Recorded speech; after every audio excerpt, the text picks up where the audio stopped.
Սոնան ու երեխեն տանն են, ամեն ինչ նորմալ անցավ։ Գիտեմ, ես փոխանակման ժամանակը տեղ էի, ամեն ինչ տեսա ու լսեցի։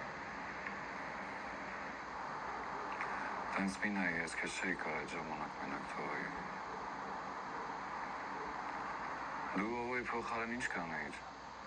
Որ բաղ։ Այսօր Հովոյի համար առաջին թշնամին ով է։ Դու։ Ու եթե խանի փոխարեն իմ գլուխը պահանջեր, դու պետք է տանեիր։ Ինչ ես խոսում Վիլեն։ Չէ, անկախ նրանից, թե դու ինչ կանեիր, ես կգնայի ինքս ու կհանձնվեի։ Ու ես կռիվը Հովոն կկրեր։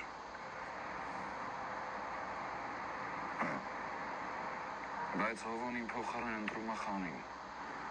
Այդ քեզ տարօրինակ չի թվում։ Տարօրինակ է։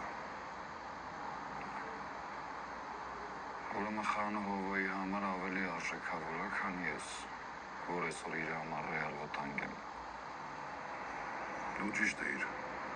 Խանը իր համար պրոստ ախրանի պետք չի։ Բայց այդտեղ պրոբլեմը խանը չի։ Պրոբլեմը Հովոյի մեջ է։ Սանալուկը լուծել է պետք։ Ոնց։ Սպասենք կոմսի զանգին, հետո կորոշենք ոնց։ Լավ։ Ցուրտ արիշն ենք դու։